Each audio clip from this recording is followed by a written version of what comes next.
Saludo cordialmente a todas las personas que nos acompañan en esta videotransmisión. Vamos a hacer una presentación para la Universidad Virtual del Estado de Guanajuato. Mi nombre es José Antonio Pérez Sánchez y el módulo se llama Aspectos Culturales y Psicosociales del Mexicano. En este caso vamos a hablar del reto número 5, Desarrollo Económico y Empresarial en México.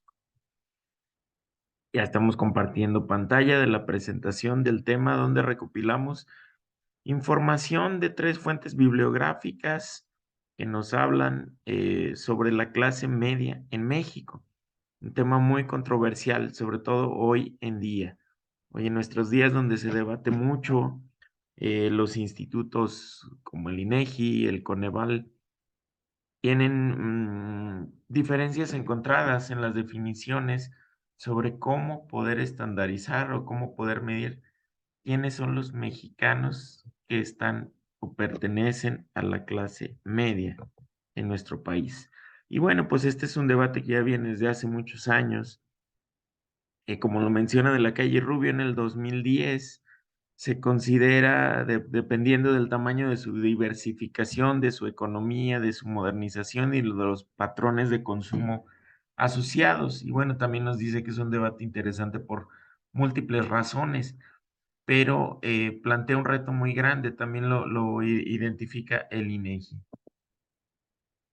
Y bueno, hay censos económicos que ha hecho el mismo Instituto Nacional de Estadística Geográfica e Informática, Geografía e Informática, corrijo, desde el 2009, que tiene datos de un año previo, que bueno, pues nos dice que en México las pequeñas y medianas industrias constituyen el 4.6% del total de las empresas, concentran el 32.9% del personal ocupado.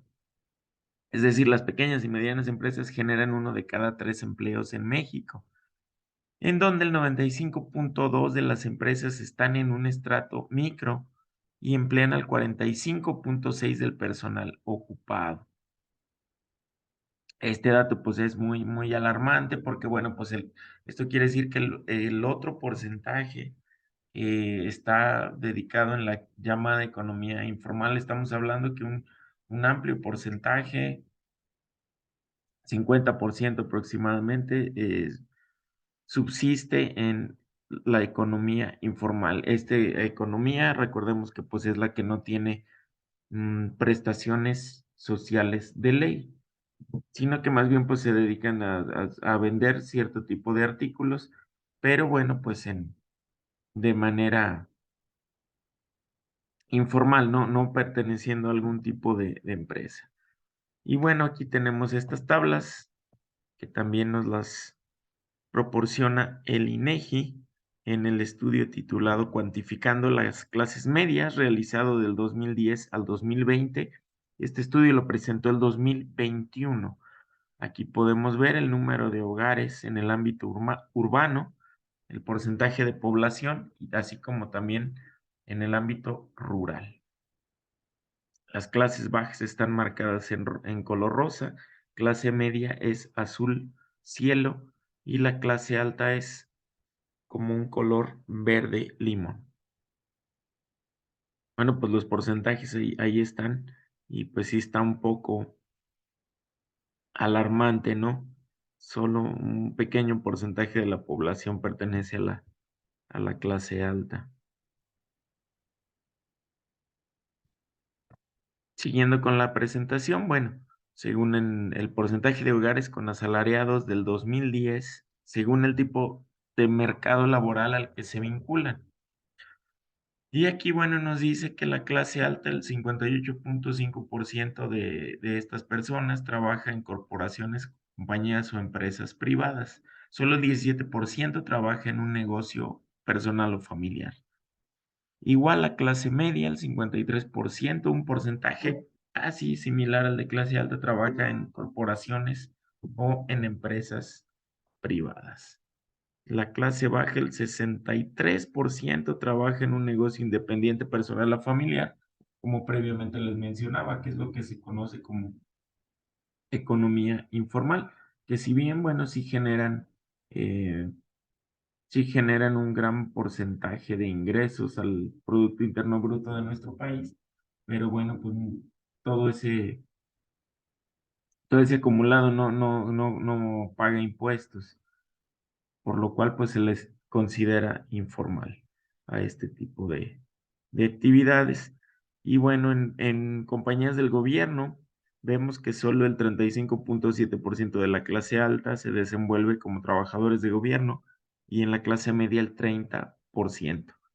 Este tipo de empleos de gobierno entendamos que son muy buscados en México, pues ya que prácticamente tienen horarios privilegiados, de trabajos de lunes a viernes, de 8 a 2 de la tarde o 8 a 3 de la tarde y con prestaciones muy altas. Sin embargo, es muy difícil acceder a ellos, ya que solo puedes acceder en instituciones, por ejemplo, como el Seguro Social, si eres familiar de alguien, ¿no?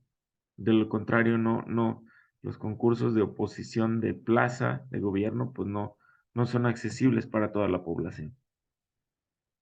Y bueno, en términos absolutos, aquí tenemos una medición del 2010, 2018 y 2020 de eh, cuántas personas, cuántos hogares y cuántas personas pertenecen a la clase media, baja y alta. Y bueno, pues los datos son interesantes. Eh, si bien se ha incrementado mucho, bueno, por ejemplo, aquí podemos ver de 53,000 personas en el 2018 y hubo una reducción importante al 2020 en 47,000 personas que pertenecen a la clase media. Si bien se ha ido incrementando, pero pues esto es obviamente paulatino. Cada año crece la población. Entonces, pues bueno, sería una normalidad, ¿no? Que cada vez eh, incremente el número de personas de cada estrato social, considerando que, bueno, cada año pues se incrementa la población. Pero aquí sí es de considerar que pues sí va del 2018 al 2020 bajó muchísimo. Podemos considerar que el 2020 es el año donde inicia la pandemia. Y bueno, en poblaciones rurales, también es interesante ver que en poblaciones rurales,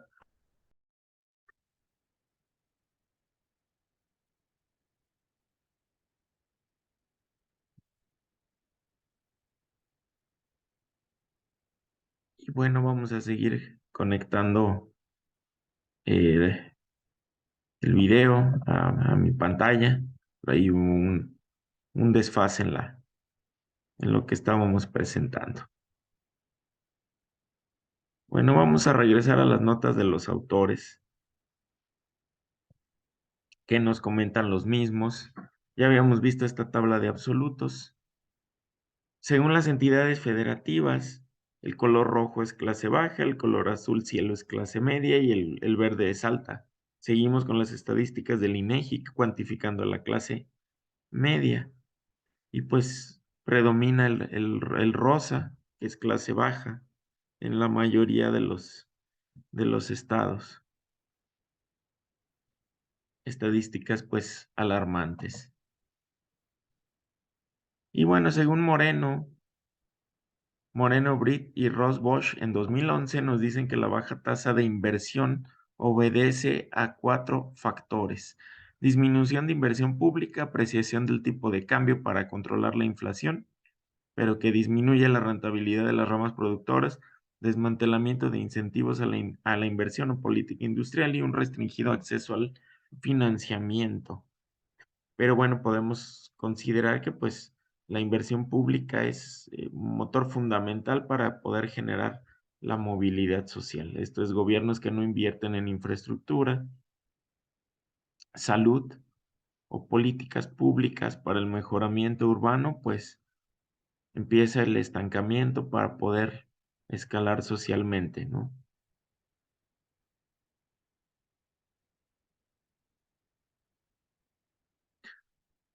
Y bueno, el Consejo Coordinador Empresarial en 2021 nos hizo un estudio también que está proponiendo sumar los esfuerzos que pongan fin a la pobreza en México para garantizar los servicios básicos y recursos económicos, así como disminuir la brecha tecnológica e impulsar la movilidad social en el país, poniendo un énfasis en la salud, la educación, la vivienda, a través de mecanismos tangibles, efectivos, de alto impacto y a corto plazo.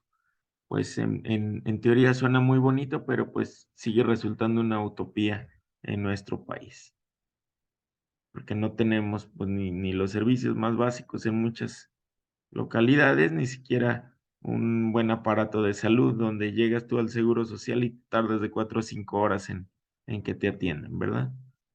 Y bueno, aquí nos muestran su eje de trabajo, la inclusión financiera, competencias para la empleabilidad, acceso a vivienda digna, que también esto, derivado de la gentrificación que se está dando en gran parte de la República Mexicana, pues es un tema muy complejo. Hablamos de que los millennials, los que nacimos entre el 80 y el año 2000, no tenemos acceso para comprar vivienda digna y barata. Ya te venden una casita de una planta y 2 cuartos en más de 1 millón de pesos, y el Infonavit no te presta esa cantidad. Entonces, esto se queda, considero yo, solo en el discurso.